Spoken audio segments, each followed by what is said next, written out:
They're kinds of organisms, and you premise the whole organization of society upon that. And if you do that in concert with sustainability principles, the laws of nature that all of those 5 things we just talked about reflect, that we're getting harmony, we're forming homeostasis. A true viable system, like your body, has homeostasis. It self-corrects, it corrects your blood pressure, it corrects when you have a temperature. It still eventually croaks. Yes, but nothing like, but it gets absorbed by other systems. So it gets absorbed into the planetary system. It continues that recursion process. It corrects your blood pressure, it corrects your temperature. How we still eventually croak society. Yes, but nothing like, but it gets absorbed by each other anymore.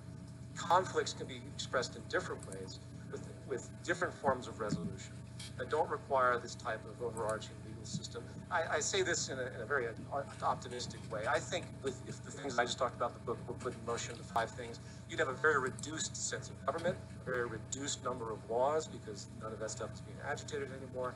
And if you apply a cybernetic system where you attach all industries of the planet, localization, you have open source, you have people building and designing and creating economic progress together, you have an abundance generating mechanism to ephemeralize. Good morning.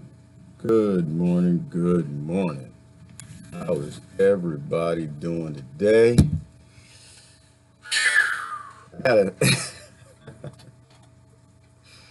Oh man, oh man. First of all, I'm going to apologize to everybody for yesterday. One of the reasons that passionate people don't do stuff like this is because it's hard to look at some things, right? It's hard to look at some of the ugly things in our world, but it's important that we look at those ugly things. So I have to apologize for yesterday. Kind of wrapped up a little soon. Got a little emotional. I mean, for me, this isn't a game, right? This isn't politics. This isn't Democrat versus Republican, left versus right, America versus Syria. This is the future. This is life and death. You know, this is, are we handing down to our kids or our grandkids something better than we got? Or are we handing down something significantly worse? And right now, we're on a path to hand down something significantly worse. And it's hard to do this in America. Let me tell you why in the West. It's hard to do it because we live in a country where most people are so angry and they're so scared. They won't dare leave their little tribal political party indoctrination mindsets. And it's funny sometimes, we laugh about it, y'all, because it's crazy to see adults acting like children and refusing to like break down their indoctrination and build a better world for our kids. Everybody says we want better for our kids, but very few people ever come through. They'd rather fight and argue and be right and let their egos reign. So yesterday it kind of hit me a little bit. I wasn't prepared for it. Sometimes I watch the news ahead of time. Sometimes I don't. I did not watch the news ahead of time yesterday.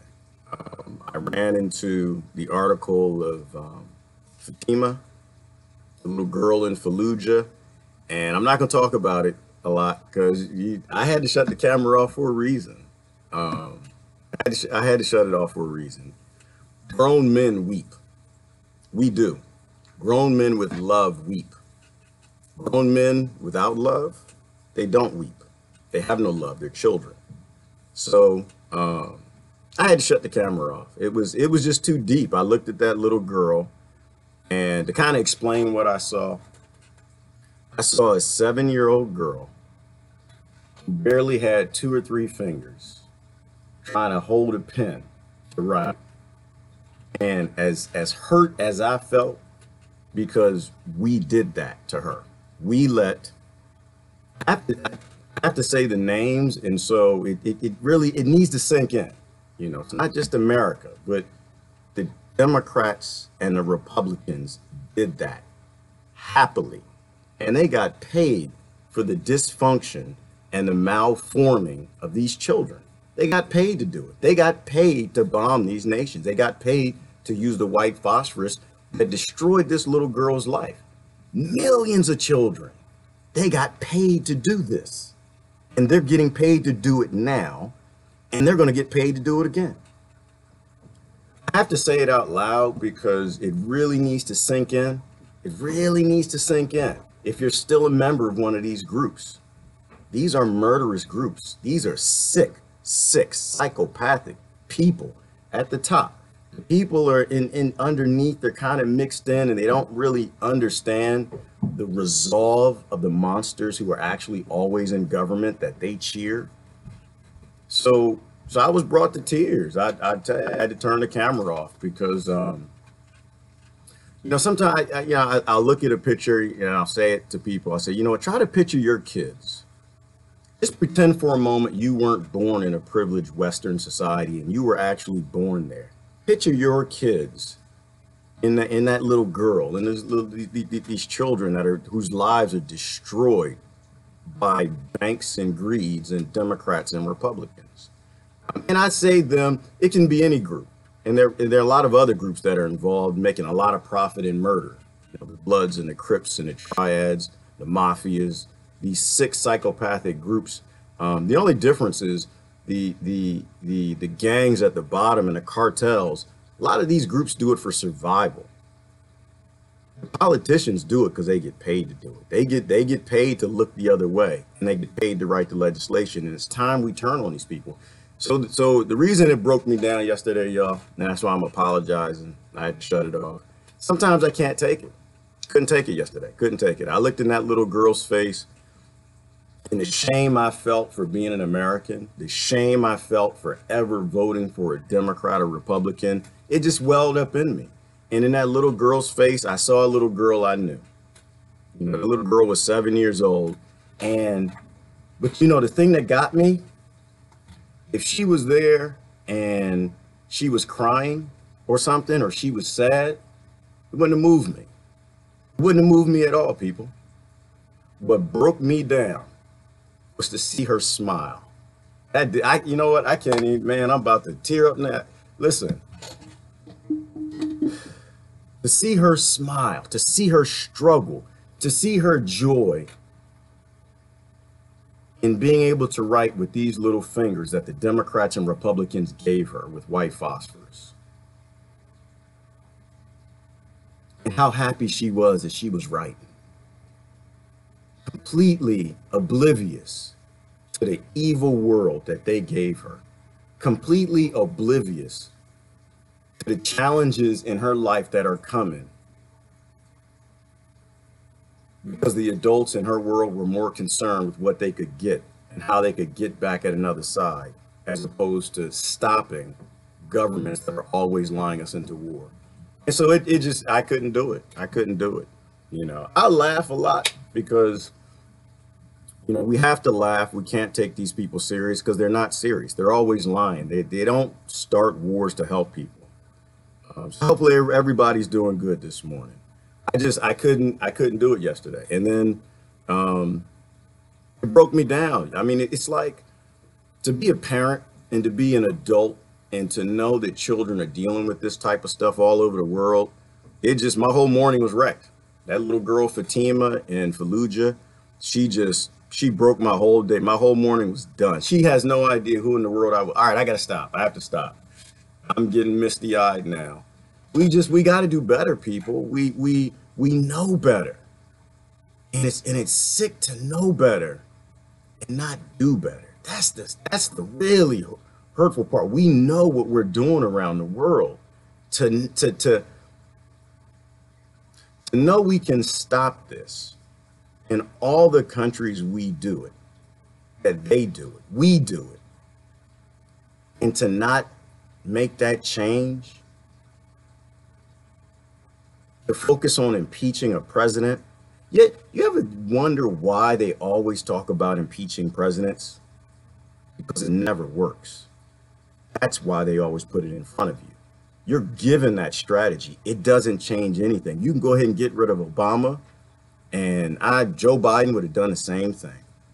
You could got rid of Clinton. I forgot who his run. He'd have done the same thing, the vice president. You can get rid of Trump, and the only thing that will change, Pence will keep bombing. He'll keep dropping white phosphorus. He'll keep destroying lives of these children. They'll continue funding Israel. The only thing that'll change is you'll feel good, right? Your ego will feel better. You got back at the other side. Make you feel good. Make you feel all right. Let me stop. I'm not gonna go there. So it's inside, you guys. We don't have a precondition for respecting human life on this planet, because as adults we're too ignorant. We are too ignorant. We are too egotistical. We worship ourselves. We worship our leaders. We worship our money, and we turn a blind eye to our brothers and sisters around the world who are calling out to us. They're calling out to us peacefully. You know how I ended up well, I didn't end my day, but midway through the day, I ended up on Brother Rejev's live. Hey, brother, I see you. Good morning, good morning, good morning. I tell you what, brother, if you don't follow Brother Rezeg, I'm sorry if I'm not pronouncing your name right. You guys need to follow him. This is a brother in Palestine, and he's getting his broadcast out, and he's explaining to people what's really happening on the ground. And it's important to accept that. It's important to embrace that. Like I posted a history of Israel the other day, and I want people to watch it. And I want you to, before you jump on a side in any of this nonsense, look at the history of Israel and Palestine. Realize that they actually were screwed by the same crime, the same criminal organizations. Let me show you something. A long time ago, a crime happened. Uh-oh. It's not that I turned white. I think I turned white, y'all. That's it. Hold on, let me darken up a little bit. My color's messed up. Long time ago, a crime happened. Criminals boarded ships. They went around the world, and they developed a world map. Let's see if I got a world map I can show y'all. This right here, this is the evidence of a crime. This is not a world map. These are not countries. These are not borders. This is the evidence of the greatest criminal act in the history of the human race, where ships went, murdered a bunch of people, drew borders, and convinced an unsuspecting population that countries exist, where peaceful tribes and cultures existed for the longest time on every single continent, all the way going back to even the flag that those ships flew. This one has the British flag. But even Britain was made up of a wealth of cultures, hunter-gatherer societies, and they were peaceful, most of them. Most of them were peaceful. Most of them were gift-based tribal communities who traded. They traded on occasion. A lot of them were just gift-based societies. In fact, a lot of the folks from the West who interacted with these tribes, they would arrive, the tribe would give them a gift, and they would try to trade back. The Westerns would try to trade back with them, and it was a sign of disrespect. Actually give me, if I gave you something, it's a sign of disrespect to give me something back. You're supposed to take my friendship. I'm giving you this. And they broke that down, and they created a society that was based in borders. They created societies that were based in having homes and agriculture and hoarding things and keeping from everybody else. It developed a need for there to be money, which meant it developed something called poverty. It developed the ability for a man or a woman to have significantly more than what they would ever need. Climate change was never an issue for these people. They always walked around. They followed the food. The buffalo went that way. That's where they went. If the climate shifted and this area dried up, they migrated another way. They shared the planet, they shared the resources, and they gifted. Why am I saying all of this? I'm saying all of this because it's important that we don't let our ignorance continue this path and give the worst world that has ever existed on this planet to our kids. The dark ages were nowhere near as bad as it can be. We are walking into the most evil world that has ever existed. Why? Because human beings aren't going to be needed for the most part. You have automation that's cranking out and robots. You know, even the very people, the business class who are behind fueling the rape and the destruction of this planet, they won't even have jobs. We got to pull up. We got to do better. And so I wanted to go kind of through the history of it. We used to be much wiser. We were more sustainable. We were smarter. We worked together because you actually don't need this money thing. So I wanted to go through the future thing. So I started off there this morning because I wanted to end up from yesterday, right? When you show up at Wall Street, when you show up these businesses and you stop working for these corporations and you outsource the development of technology for the benefit of the human race, not for the destruction of it and robbing and stealing from other people and keeping them in their borders while you stay in yours and hoarding everything you can in your house for your retirement. I want you to really realize that that's not who we are. It's not who we've ever been. It's who they're trying to make us. And it's who they made most of us. And I'm saying we don't have to go that way. But it's not just me. It's not just me. Our world can be beautiful. Our world can be abundant. We actually don't need to continue along this direction. Hold on. We can stop this at any time. I had to turn that off real quick. So in my annoyance of yesterday, and ended up on Brother Rezeg's live feed, and because I wanted to know more about what's happening in Gaza and what's happening in Palestine. We were getting reports of, you think that, Putin is good and Russia is good, but the reality is Russia's behind a lot of this as much as all the other big Western countries, right? Because it's all about business. You've got Russian oligarchs with interest in Israel, and so they're there with everybody else. Reports of wheelchairs and crutches and things, aid to help people in Gaza being banned from coming in, and that's happening. Reports of infighting amongst the Palestinians in Gaza, and all of that is really true. Some of the truth about it, though, is it's the same model, though, that happens all around the world, right? The same way they get the left and the right fighting in America, through controlled opposition and handing down these talking points from Democrats and Republicans and other groups to keep people fighting, to keep them separated so we can't solve problems. They're doing the same thing in Gaza to Palestinians. And so people, they hand down this narrative, oh, well, they're fighting each other. They've been fighting each other for hundreds of years. And, we're just protecting Israel. No, you're not.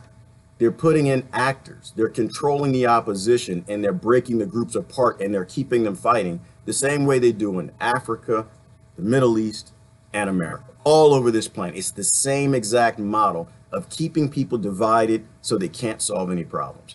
I wanted to walk you through one of the futuristic brothers he always has phenomenal talks, and I want to spend a little time with Peter Joseph this morning because I feel like I'm always talking, I'm saying stuff, and you guys hear me, but there are thought leaders who've been talking about this for a long time, right? Who've done the research and they've done the study and they've given talks all over the world. And they've done the debates and they've sat in the brainstorm sessions and they've thought all of this out. None of this is new. We knew we could fix this a long time ago. Some of y'all, before we go to Peter, some of y'all, you think that our Savior is coming. Well, let me say, I don't know anything about all of that, but I can tell you this: this is not going to happen. Y'all, any truckies out there? This is not happening. Starship Enterprises and the Federation of Planets are not coming to save us. Your aliens, your spirits, whatever you want to call them, they're not coming. Because if they were coming, they already would have been here. We have to save ourselves, which means that you on the inside, you have to tap into your love. You got to tap into, you have to, when you see these little kids in Gaza and these little kids in Yemen and these little kids in Fallujah, and you have to see your kids. You have to see yourself. You have to see that you lucked up. You won the birth lottery. You're not smarter. You're not better. You're not nicer. You're not Christian. You're not Jewish. You're not any of that. You just happen to be born in a location that you don't have the pain that those kids have, that our brothers and sisters have over there. It's our job. To me, it's our obligation from our birth privilege to make sure we free our people all around this planet, because we can. So anyway, I want to go and let Peter Joseph kind of talk to you guys for a little bit. I do a lot of talking, and I want somebody a hell of a lot smarter than me to kind of explain some of this, and we can kind of walk through it. It's Peter Joseph of the Zeitgeist Movement. My name is Peter Joseph, and I've been working for the past 10 years in the hope to see some meaningful, long-lasting change in this world. A long 10 years it's been. In 2009, I helped start a nonprofit called the Zeitgeist Movement. It's a global sustainability advocacy organization. And we specifically focus on economic change because we feel it's the most important to set the stage for more viable levels of change politically, socially, and so on. And as expressed in great detail in my recent book, The New Human Rights Movement, published last year, we as a species are faced with some powerful social pathology. I'll let that word sink in. A pathology driven, in fact, by our system of economic survival. A pathology, if left unchecked and uncountered, will only exacerbate wealth and income inequality and hence social instability. It's going to ruin our habitat through the drive for economic growth, and no doubt continue to undermine basic principles of equality, justice, and democracy. And with this latter issue, which is what brings me here today, the free and equal event, United We Stand, what enables a truly democratic, open, free society where a population can actually reach rational consensus on the direction it wishes to go, allowing for political egalitarianism, if you will, intergroup respect, and the elimination of power-based oppression? And if I was to frame the issue, I would do so in the following way. Do we have a proper precondition for viable democracy, not only in this country, but on this planet? Now, what do I mean by that? A precondition means something that comes before, in order for something else to follow in causality. For example, a legal precondition to drive in a car, of course, is to obtain a driver's license. Medically, a person can have a genetic precondition for a given disease.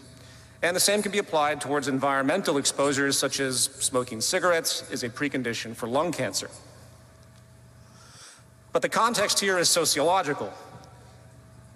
If we as a society are to strive for increased human rights, social equality, and egalitarian democratic principles, can we conclude that the most foundational and dominant institutions, traditions, practices, root philosophies of our society, can we conclude that they foster the proper precondition to allow for more optimized democracy? Are we planting seeds in lush, nutrient-rich soil, or are we planting seeds in arid, stone, nutrient-void soil with little hope of growth? I'm gonna pause there for a minute. So talking about precondition, right? So do we have a precondition for the things that we want in this world? Do we have a precondition for love? Do we have a precondition for empathy? Look around where you are. Look around where you are. Are the people fighting? Are they divided? Are they irrational? Are they sad? Are they prosperous? Do we even have the precondition for thought? Do we have the precondition for unity? Do you have the precondition to even approach them with that? Do you have the love in your heart? Do you have the empathy? or do you have the aggression, right? Are we planting seeds in fertile soils, or are we planting seeds in a place where we know very few seeds can take? And then the other question is, the soil we're being given, is it a divisive soil? Is it a soil that's broken apart by the people that you follow? Is it a soil that's being made arid by the people who are telling you what to do? Is it a soil that's being chemically treated by the people who say they want to fix your world, that they want to build something good? Precondition. You got to have a precondition to get to where you want to be, right? If you don't have the conditions for this thing to come about, you say you want democracy, you say you want equality, you say you want fair play for everyone. Do you have the precondition? We don't have that precondition. We have the precondition given to us by these colonizers who've taken over the world. The borders give us a precondition for competition and violence, right? Because as the climate changes, as economies change, as money changes, trapped in certain borders, you develop these scarcity situations, which if I'm trapped here and I don't have oil, but you have oil, but I'm trapped here, I can't just migrate over there and get some oil. It means I got to kill you if I need oil, right? We developed a precondition for murder. That's what we're living in. We have a precondition. Little Fatima, she doesn't have hands. She doesn't have hands because we have a precondition to bomb where she lives. We have to get rid of these preconditions if where we want to go doesn't look like where we are today. So I just wanted to kind of walk precondition. To consider that, we're going to go back in time. Roughly 12,000 years ago, the human species transitioned from nomadic hunter-gatherer societies, tribes foraging and hunting with no real agricultural skills, to farm-cultivating settled societies. This has been termed the Neolithic Revolution. Before the Neolithic Revolution, as corroborated by numerous anthropologists studying both existing and historical hunter-gatherer societies, social and economic life was actually very different. Small bands or tribes operated without money or markets. They were egalitarian, and they had no economic dominance hierarchy. It also is well established that they had much less violence, certainly no large-scale warfare. And while modern culture would gawk at the seemingly crude reality of hunter-gatherer life, it has been well argued, in fact, that there was a kind of minimalistic affluence, a happiness in simplicity. If you don't know you're poor, well, maybe you're not poor. A unique distinction because it challenges how we today think about social success or even progress itself. To highlight the contrast, anthropologist Marshall Salins once stated, "To accept that hunter-gatherers are affluent is therefore to recognize that the present condition of man slaving to bridge the gap between his unlimited wants and his insufficient means is a tragedy of modern times. Modern capitalist societies, however richly endowed, dedicate themselves to the proposition of scarcity. Inadequacy of economic means is the first principle of the world's wealthiest peoples." They dedicate themselves to the proposition of scarcity. Scarcity is where all violence comes from. Scarcity is the source of the warrior gene. Scarcity is the source of all war and adults being okay with murdering children for what they want. Pay attention to that. They dedicate themselves to the proposition of scarcity. We are dedicated to it. The market industrial system institutes scarcity in a manner completely without parallel, where production and distribution are arranged through the behavior of prices, and all livelihoods depend on getting and spending. Insufficiency of material means becomes the explicit, calculable starting point of all economic activity. I'd like you to keep this notion of scarcity in mind, as it's a central understanding to our political economy, as I will discuss. As far as survival, hunter-gatherers mostly had a gift economy, it was called, where they shared with no direct expectation of reciprocation. Think about that. There are even modern stories of outsiders having their first visit with these cultures, and they would be given things like handicrafts from the existing tribes, and the Western cultures would feel the need to give something in return, as many in our market exchange culture would. And this reciprocal behavior was actually considered offensive to the tribe, as they felt the exchange was a refusal of friendship.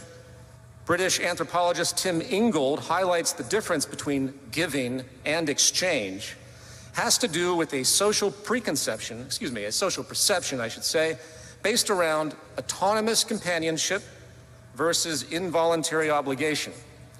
Autonomous companionship versus involuntary obligation. He states, clearly both hunter-gatherers and agricultural cultivators depend on their environments, but whereas for cultivators, this dependency is framed within a structure of reciprocal obligation, for hunter-gatherers, it rests on the recognition of personal autonomy. The contrast is between relationships based on trust and those based on domination.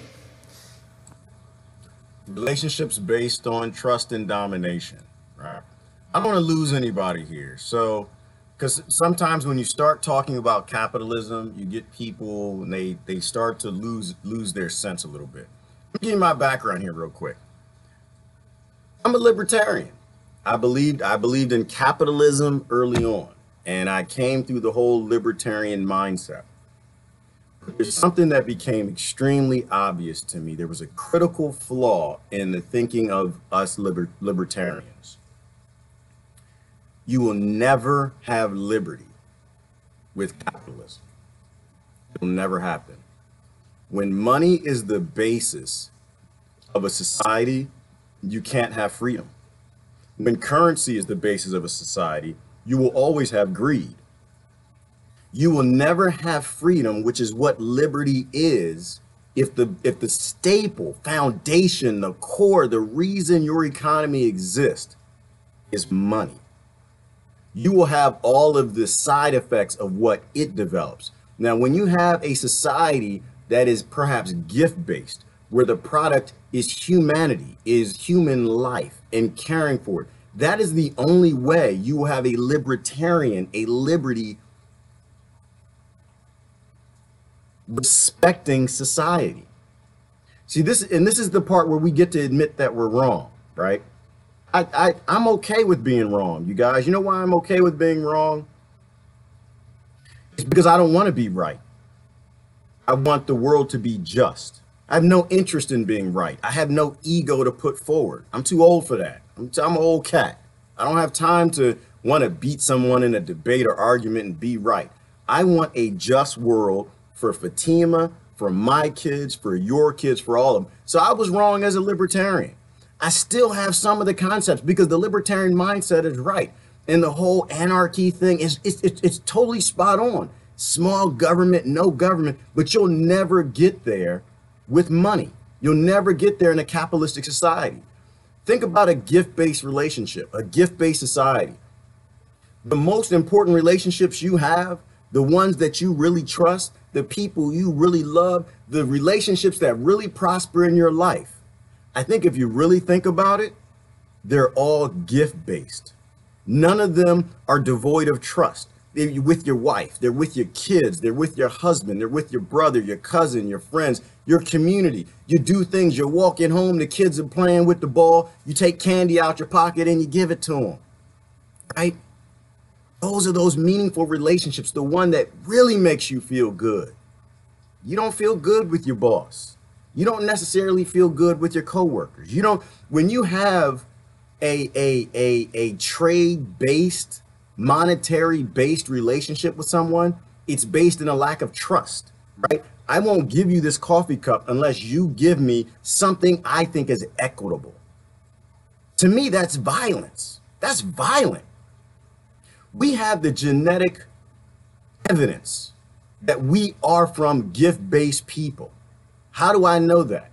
Biologically, ask yourself this. When you give someone a gift, how does it make you feel? It makes you feel good. Now, when you trade, it kind of makes you feel just. It kind of makes, this is equitable, this is okay.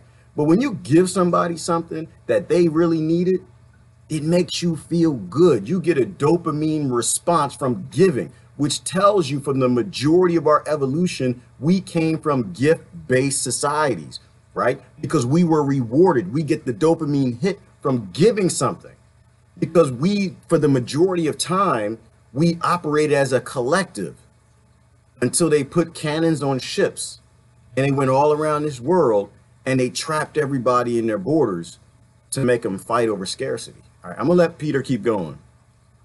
I want to read that part again. The contrast is between relationships based on trust and those based on domination.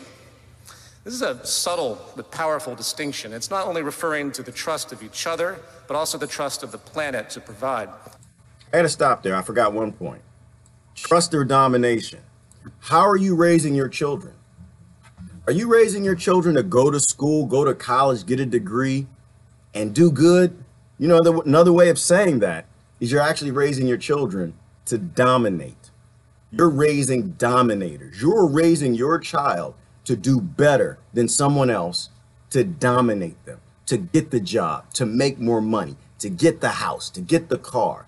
You're building little small psychopaths. I'm not saying don't tell your kids to go to school. I'm not saying don't, and I'm not even downing education and study. I got issues with the education system, but that's not what I'm saying.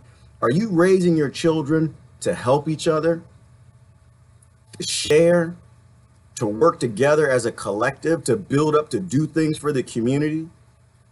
Are you raising your kids to dominate? A lot of y'all look down on Putin and Donald Trump and Obama and all the rest of them. They work for dominators. It's easy to look at someone and call them a psychopath. It's harder to look at ourselves and realize that we're raising many psychopaths. We're giving them the concepts of our psychopathic colonized model all over the world. Dominate is a powerful word. So, in short, there's a kind of trade strategizing dominance that we've become accustomed to in our day-to-day lives since the Neolithic Revolution, a gaming process that we have to engage for survival, and we take for granted, and we don't really look at what it means sociologically, psychologically. And the result has been thousands of years of in-group, out-group antagonism, elitism, stratification, and of course, oppression. And in the thoughtful words of neuroscientist Robert Sapolsky, hunter-gatherers had thousands of wild sources of food to subsist on. Agriculture changed all that, generating an overwhelming reliance on a few dozen food sources. Agriculture allowed for the stockpiling of surplus resources and thus, inevitably, the unequal stockpiling of them, stratification of society, and the invention of classes. Thus, it has also allowed for the invention of poverty. Domination. Since the Neolithic Revolution, we have had a process of economically driven cultural adaptation built upon the survival requisites of the relatively new settled agrarian paradigm. This evolution of post-Neolithic culture was self-guided by systemic environmental pressures and survival inferences, what you do, a kind of geographical determinism, in fact, common to the natural dynamics of the new mode of production, the new economy. This gave birth to dominance-oriented incentives, values, and protections, evolving, of course, patterns of conflict, hierarchy, elitism, disproportionate allocation of physical and social resources, and hence the world you see today. And to translate this into common terms in political economy, as we would hear if we were going to college for political economy, thus you have the basis of property, ownership, capital, means of production, labor specialization, jobs, regulation, government, and protection, law, police, military. In other words, you have grounds for what is the ultimate mechanism of survival today, something we again take for granted because we're so used to it, the simple market system of economics. And what I'm getting at here, I'm stopping for 1 minute. Does everybody understand what he said? Does everyone understand where laws came from, where police came from, where militaries came from? It's a system of control for the economics that are happening. You have to have a boot. You have to have a gun. You have to have a violence to keep people driving forward in that economy. to keep them within those borders, to keep them doing what they're supposed to do. And so violence in government, democide, war, all of that, they are requirements of the economic society that we have. They are complete requirements.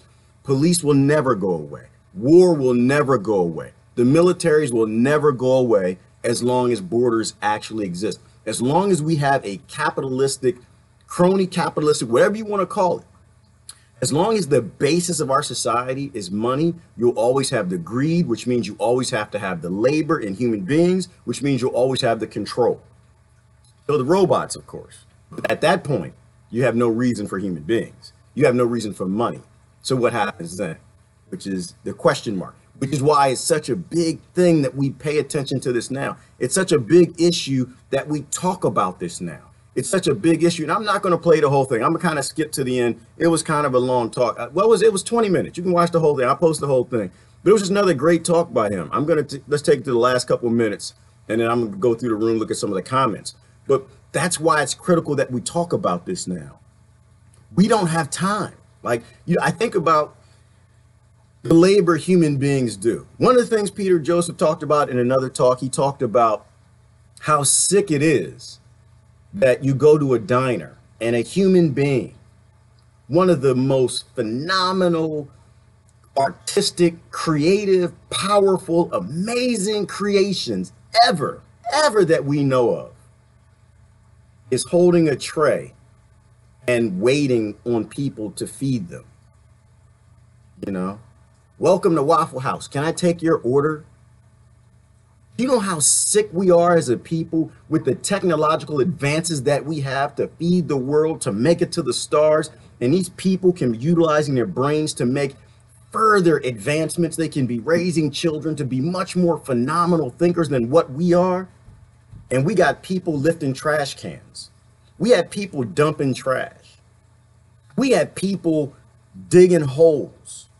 Think about that. You know how sick we are? This is why I really question sometimes if we're actually sentient. There are people who really believe we should be doing this. There are people who are really saying we need jobs. Like this psychological mind screw that wraps us in to this violent economy, and to embrace our slavery, to embrace our forced labor that forces the murder of people all over this planet. We need jobs. We gotta have a job, you know, but it's a mind screw. And I'm just asking you to open your mind if you're one of those people. If you think that we need jobs, human beings have work to do, and it's not work. It's not a job, right? People go to their religion, and some of these scriptures say, if a man doesn't work, a man doesn't eat. And that makes sense, but it never said work for the wealthiest psychopathic people on the planet that are murdering children. Never said that. In fact, that's complete opposite of what it wants you to do.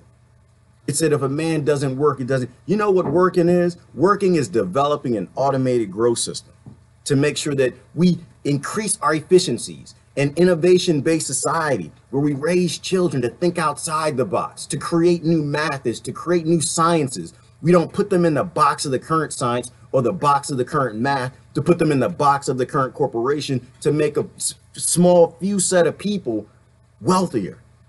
We need to be raising children who are innovators, who color outside the lines.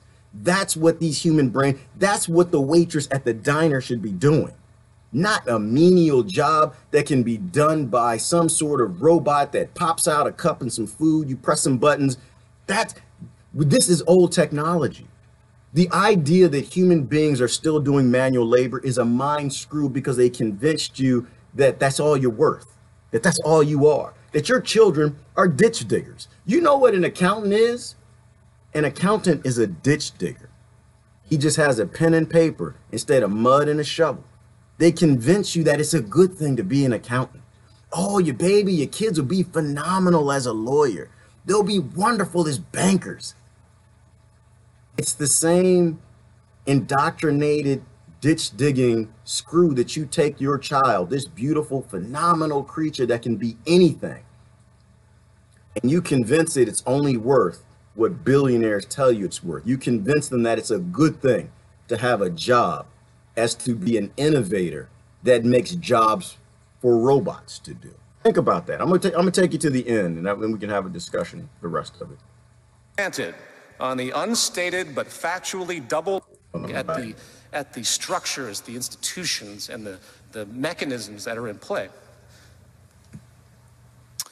In the foreword of this text, another economist named Robert Lynn states the issue well in regard to America. He says, and this is a critical quote that really struck me when I read it. Thus, political equality under the ballot was granted on the unstated but factually double-locked assumption that the people must refrain from seeking the extension of that equality to the economic sphere.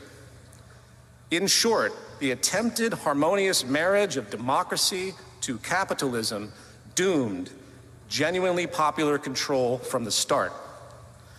And all down through our national life, the continuance of the Union has depended upon the unstated condition that the dominant member, capital, continue to provide returns to all elements in democratic society sufficient to disguise the underlying conflict in interest, sufficient to disguise the underlying conflict in interest.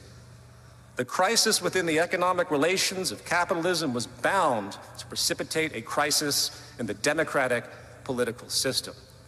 Sufficient to disguise. You know what that is? Is to their identity that really are quite trivial and just keep them in a place of subservience because they don't want to rock the boat. All of that said, my goal here was to plant these seeds of consideration, because usually my talks are a lot longer than this. Yeah, and I honestly do not believe we are ever going to see an optimization of democracy, as we all hope, an optimization of democracy and equality, until we understand the forces that move against it. And it just so happens that the greatest force moving against it is the absolute foundation of our social system and the foundation of our survival as we know it. Arbitrarily so, it can be changed, but this is where we are. And that is a conversation I simply am not hearing these days. Everyone's terrified to talk about the social system. They don't want to be labeled, dismissed.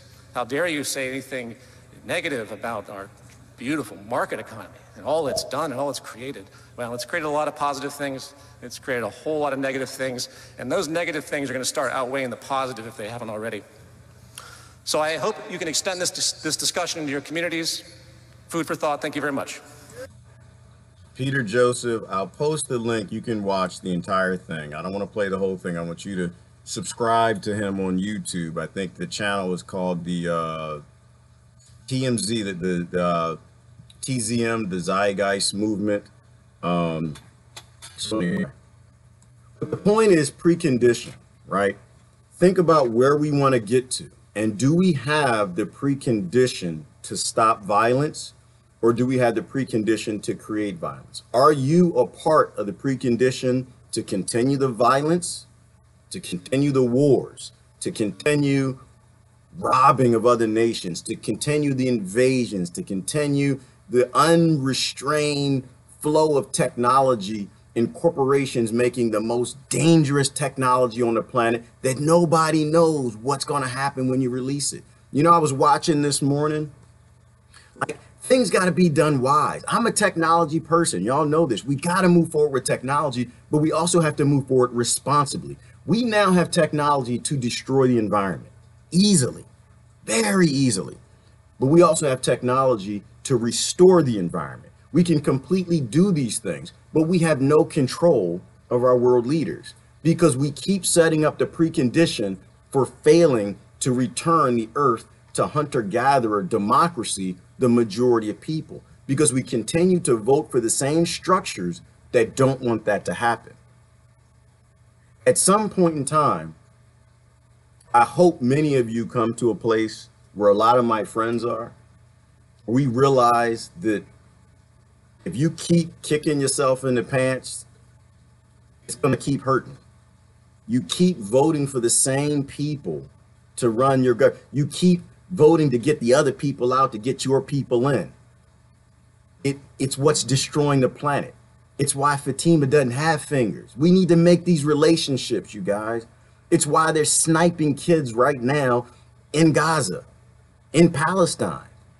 We need to make these relationships to our day-to-day activities and the preconditions we're setting up and the conversations we're having with people and the things that we support.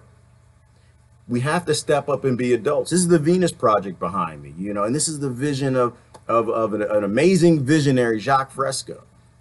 I always encourage people to go to their website, to get behind them, to educate yourself. Listen to Peter Joseph, listen to the Jacques Frescos, listen to people. They have tons of lectures online, tons of lectures. I've listened to hundreds of hours of their talks. And that's why I get where they're coming from. I'm doing my best to sum it up. I'm not sure if I'm really doing a good job with it. But we have a different way we can go. We need a paradigm shift, and we can shift it anytime we want. Tanya is saying the technologies are here for a better world. Yes, Tanya, and those technologies are very old technologies. None of this is new. We had the ability to stop violence and save kids in every nation all over the planet. We just got to have enough love to put the precondition in us and to step away from the groups who don't want that to happen. We need to set up the preconditions within ourselves, you know, and that's what happened to me yesterday. You know, I did. And I appreciate, you know, people reaching out to me. But my thing was that I saw in that little girl's eyes, a little girl that I know. And I couldn't imagine. I mean, there are times when you got to imagine a child, you know, being a victim of the leaders we vote for and we keep in power, the corporations we keep in power. And then there are other times where it's just a dead on nail hit. And that was just a dead. She had the same exact smile, beautiful as can be, completely oblivious to what we did to her. The world she's forced to grow up in because we didn't grow up. We got to grow up, you guys. We got to step it up. Thank you, Brother Adam. He put a link, the hashtag Venus Project. You got to check them out. Brother Kevin saying nature, nurture. Our nature is designed for sustainable existence. Our nature, society is designed for dystopian inequality where success requires someone's failure. Exactly, Brother Kevin. That's that dominance thing. We're raising children to dominate other children. We're raising our kids and giving them the same psychological mind screw to promote corporations and work for them and a government that's going to take fingers from little kids because they bombing with white phosphorus shells and DDT all over the planet. I mean, we have to give our kids something better. We have to change this. We broke this. This is why I think we got to do this now, because we did this and it's on us. It's on us. And if you're feeling some guilt, you're feeling the right thing. If you're feeling guilt right now, you're feeling right. And that's why I came to tears yesterday. It's because I'm ashamed. I'm deathly ashamed. I'm ashamed. I'm ashamed that I'm a part of this society. I'm ashamed that I believed in this society. I'm ashamed that I voted for these people. I'm ashamed that I never stood up to these Democrats and these Republicans and the Obamas and the Trumps. I'm ashamed that I never had the integrity to do what was right for the Fatimas of the world. And it brought me to tears that she was so happy, writing with her pencil, completely ignorant to my ignorance. And I know better. I'm supposed to be old enough to know better. That's what happened to me yesterday. Brother Jim said, I still don't get the point you were trying to make. Brother Jim, my point is we need to stop killing people. We need to stop murdering people. We, a long time ago, had the ability to stop violence. Scarcity, the neuroscientists answered the question for us a long time ago. The borders are what created scarcity. Monetary systems created scarcity. That brought about rape, violence, destruction, war. We have the ability to stop it. My point is, we need to stop it now. That's my point. My point is, we know better, so we got to do better. That's my point. The aristocrats and power elites of world governments are evil and use the technologies against you. Yes, Tanya, they do, because we want them to. We work for them. We don't open source anything. We let them keep their patents. We raise our children to work for them. We keep voting for governments that take all of our money to promote it, to make sure that they build massive metal murder machines, send them around the world to kill people, to steal what they have. We have to stop that. We have to stand down. It's important to look back at the gift-based societies. Like, people think, oh, well, if we stop working, if we stop spending money, who's going to grow the food? Who's going to feed people? Who's going to do this? The same people who have always done it for the majority of human civilization.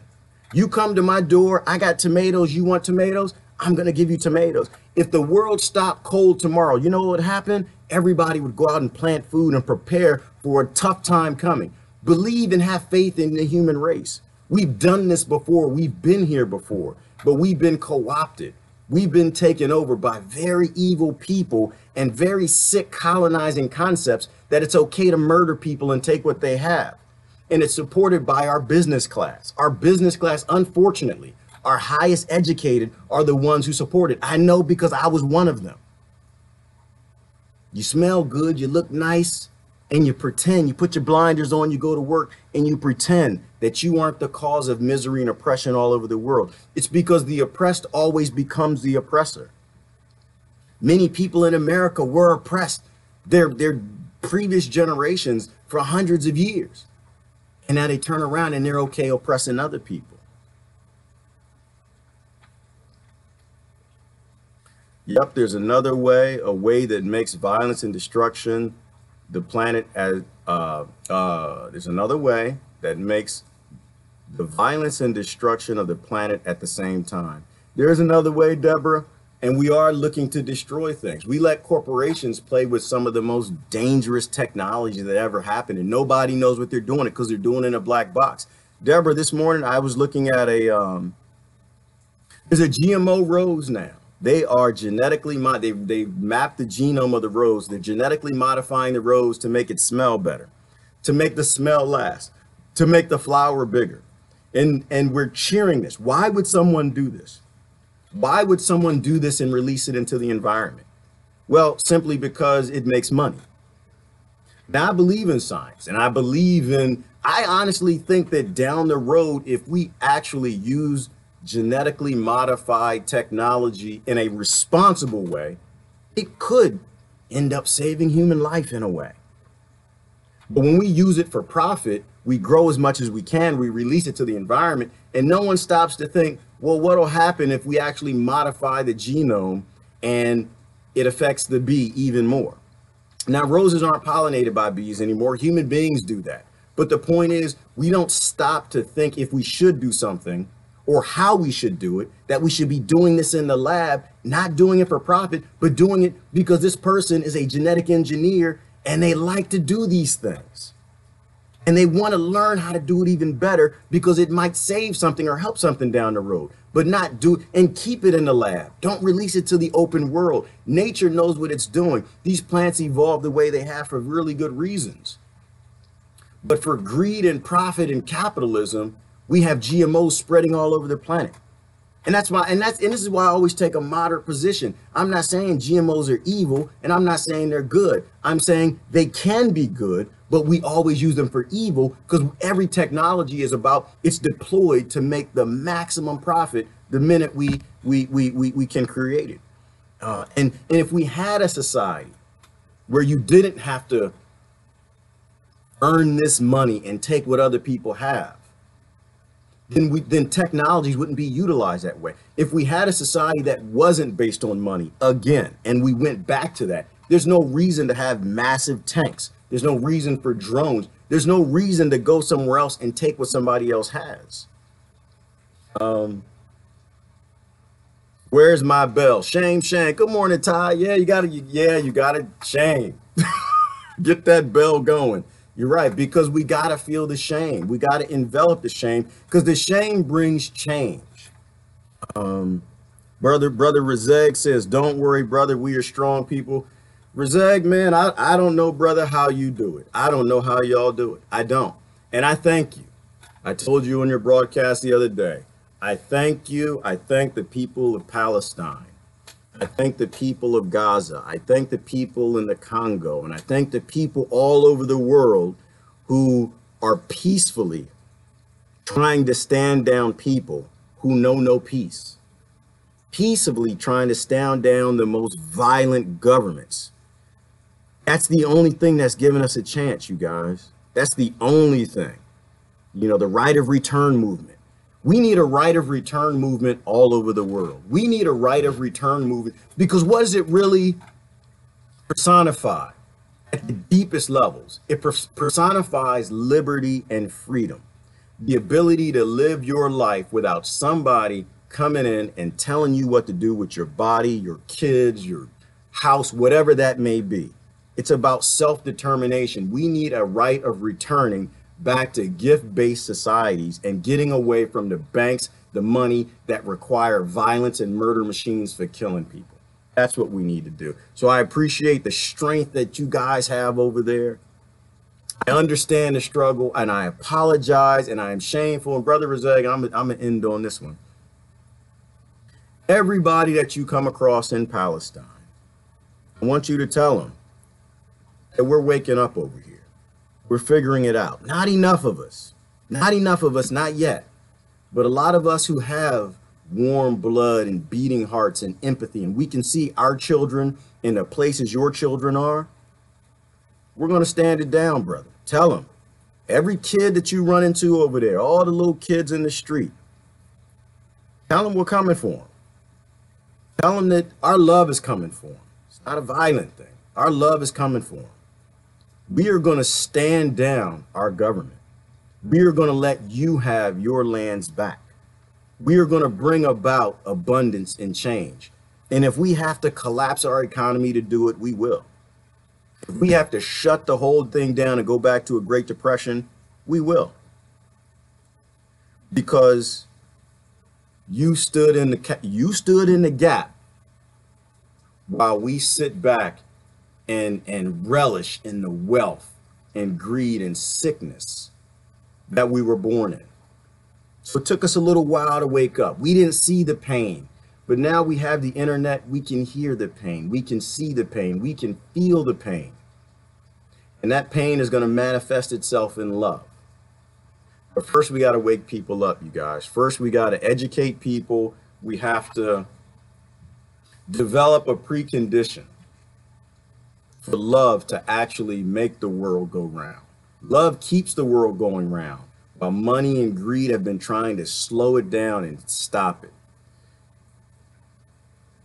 We have to develop a precondition for change, to hand a paradigm shift of a world to the next generation, because they're our kids, our grandkids, our great-great-grandkids, and they deserve a lot better than the 5 billion adults that are allowing this planet to continue to be destroyed right now. Anyway, that's all I got for you guys today. I have to get going. I appreciate you guys jumping in. I do want you to follow Peter Joseph. I want you to watch some of the Zeitgeist movement lectures. I want you to watch Jacques Fresco. Somebody will post the links for how to get to their websites, or I will. I'm going to post this entire lecture. This one was only a snippet of it. It was only 20 minutes, but we need to work together as a collective. You know, I come from a certain background and I have certain experiences, and I can look at this and I can give things to you in my view, but I need you to look at it, and I need you to develop your thoughts, and I need you to come back and say, well, this is how we work together, and this is how we can get from where we are today for this precondition for violence that the majority of people are still supporting, to a precondition of love to bring about a better time. It takes all of us. I know it's a lot. It's a lot of lectures. There's a lot of stuff to go through, but the Fatimas of the world deserve it, you guys. They deserve it. They deserve a better man than I am. That little girl at 7 years old that brought me to tears yesterday, she deserves better than me. She deserves better than you. But we got to want to be the better. We got to want to be the better, you guys. That's all I'm asking. All right, I gotta get going. Y'all have a great day. I love y'all to death. I'm gonna have Brother Rezeg on the show before too long. So, brother, I'm gonna reach out to you. You guys have a wonderful day.